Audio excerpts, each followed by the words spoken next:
4 মে তাৰিখে বাগানৰ মন্দিৰনগৰ চাহ বাগানৰ মেনেজাৰ শ্ৰমিকসকলে জনাইছিলে যে এনেকৈ দুপৰীয়া কাম কৰি খাবলৈ যোৱা অৱস্থাত দুগৰাকী চাহ শ্ৰমিকক মানে বাঘে আক্ৰমণ কৰিছিলে। আমি প্ৰায় 12টামান বজাত খবৰ আমি দিছে, 12টা বজাতে বস্তু আহিছে। তাৰপৰা আমি লগালগ আমি আহিলোঁ, আহি আমি নিৰ্দিষ্ট জেগাত আমি চালোঁহি মেলি আৰু মানুহ দুগৰাকীকো আমি পালোঁহি। পাই আমি প্ৰথমতে আমি গেলেকী যিখন মানে চিকিৎসালয় আছে তাতে নি চিকিৎসা কৰিলোঁ। তাৰপিছত তেওঁলোকক প্ৰাথমিক চিকিৎসাৰ পিছত জয়সাগৰলৈ পঠিয়াই দিলোঁ। তাৰপিছত আমি পিঞ্জিৰাৰ কাৰণে আমি ব্যৱস্থা কৰিলোঁ।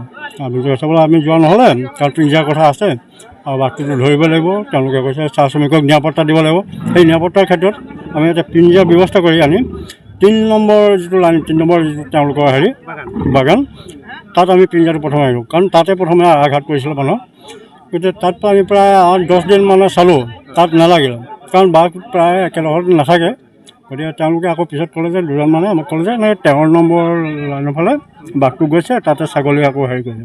গতিকে আমি 13 নম্বৰ সেইটো ছাইডত আমি য'ত ধৰক আপোনালোকৰ সুবিধা হয় আমি তেনেকৈ আহিলোঁ। 13 নম্বৰ আমি 4 দিনৰ আগত আজি তাত থৈ গ'লোঁ, মানে অৰ্থাৎ এই জেগাত হ'ল। তাৰপিছতে আজি মানে আমাৰ ৰাতিপুৱা খবৰ দিছিলে যে বাঘটো ফচিলে। গতিকে আমি উদ্ধাৰৰ কাৰণে আহি আমি ইয়াক ট্ৰিটমেণ্ট কৰিব লাগিব। ট্ৰিটমেণ্ট কৰি আমি যাৱতীয় ব্যৱস্থা কৰি আমাৰ উৰ্ধতম কৰ্তৃপক্ষৰ হেৰিয়াত আমি নিৰ্দিষ্ট স্থানত লৈ যোৱা হ'ব। এইটো আমি সদায় আমি অকণমান নিৰাপদ স্থানত চিকিৎসা কৰাৰ কাৰণে থানাত বা চিকিৎসাৰ কাৰণে ৰাখিব লাগিব 2-4 দিন। আমি য'ত মানে অকণমান হুলস্থুল বা পৰিৱেশটো অকণমান ঠাণ্ডা হয় তেনেকুৱা জেগাত দিব লাগিব। তাৰপিছত আমি ৰেস্কিউ চেণ্টাৰ যিটো আমাৰ কাজিৰঙাত আছে তাতে নিয়াৰ ব্যৱস্থা কৰিম। এইটো নাহৰফুটুকী বুলি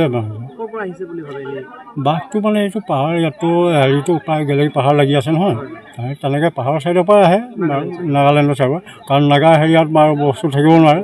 গতিকে আমাৰ ভৈয়ামৰ বাগানত মানে চাহ বাগানৰ মাজত মানে যিবিলাক গৰু ছাগলী চৰে, এইবিলাক তেওঁলোকে আহাৰ হিচাপে হেৰি কৰিবৰ কাৰণে হয়তো আহে বুলি আমি ধাৰণা কৰা হৈছে।